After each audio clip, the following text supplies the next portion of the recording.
काल्पनिक कहानियां सिर्फ हमारे देश में नहीं बल्कि सारी दुनिया में माता पिता अपने बच्चों को सुनाते आए हैं। अब की नई पीढ़ी हमारे सामने है और हम ये कहानियां एक बार फिर उन्हें सुना रहे हैं। पर अब अपने बच्चों को ये कहानी सुनाने से पहले मैं सोच में पड़ जाता हूँ कि क्या ये कहानी सही सीख दे रही है। ऐसी ही एक कहानी है सारस और लोमड़ी की, जिसकी विवेचना हम आज करेंगे। कहानी के अनुसार एक दिन लोमड़ी अपने दोस्त सारस को अपने घर खाने पे बुलाती है। खाने के समय वो सारस को एक छिछले बर्तन में खीर परोसती है जिसे सारस नहीं खा पाता। लोमड़ी की इस हरकत का बदला लेने के लिए सारस लोमड़ी को अपने घर बुला के एक सुराही में खीर परोसता है जिसे लोमड़ी नहीं खा पाती। इस कहानी का सारांश है जैसे को तैसा। इस कहानी के लोमड़ी और सारस जैसे मित्र किसी के भी लिए अभिशाप हैं। हम यहाँ उन रिश्तेदारों की बात नहीं कर रहे जिन्होंने आपकी शादी में फिजूल सी बात पे झगड़ा किया था और आज तक ये कहने से नहीं चूकते कि शादी में खाना अच्छा नहीं था।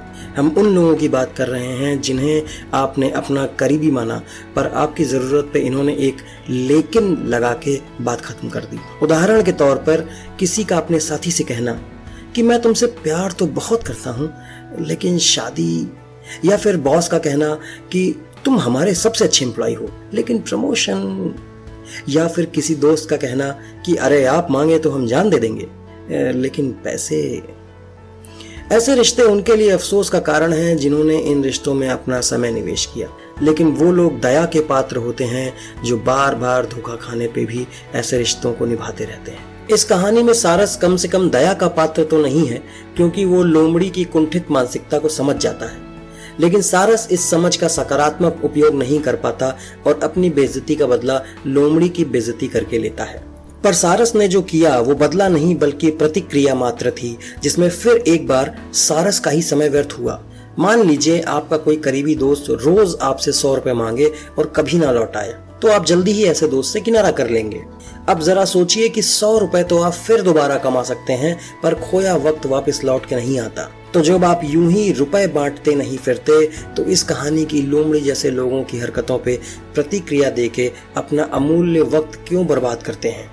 जो कमजोर होते हैं वो प्रतिक्रिया देते हैं, लेकिन जो समझदार होते हैं वो नकारात्मक विचारों को मन में पनपने नहीं देते। आइए एक उदाहरण लेते हैं। कैलिफोर्निया के एक टेक्नोलॉजी सिटी में एक बूढ़ा आदमी अब्दुल फतह जंदाली एक रेस्टोरेंट चलाता था। उस रेस्टोरेंट में एप्पल, पिक्सर और नेक्स्ट कंपनी के सीईओ स्टीव जॉब्स का भी आना जाना था, जिनके टेक्नोलॉजिकल इनोवेशंस ने इस दुनिया का रुख मोड़ दिया। अब्दुल फतह जंदाली के अनुसार स्टीव एक नेक दिल इंसान तो थे ही, टिप भी मोटी दिया करते थे। और फिर एक दिन अब्दुल फतह को इंटरनेट के माध्यम से पता चला कि स्टीव जॉब्स उनका बेटा है। अब्दुल फतह ने यह बात अपनी बेटी मोना सिम्पसन से बताई और तब मोना सिम्पसन ने अब्दुल फतह को यह बताया कि न सिर्फ स्टीव जॉब्स अब्दुल फतह का ही बेटा है बल्कि स्टीव जॉब्स को ये पता है कि वो अब्दुल फतह का बेटा है, और ये बात खुद स्टीव जॉब्स ने मोना से कही है। 23 साल की उम्र में अब्दुल फतह और कैरोल स्किबिल शादी करना चाहते थे पर घर वालों की मंजूरी नहीं मिल पा रही थी। इसी बीच स्किबिल प्रेग्नेंट हो गईं। कैरोल स्किबिल ने फैसला लिया कि वो बच्चे को जीवन देंगी, पर अविवाहित होने की वजह से उन्होंने बच्चे को पॉल और क्लेरा जॉब्स नामक दंपति को गोद दे दिया।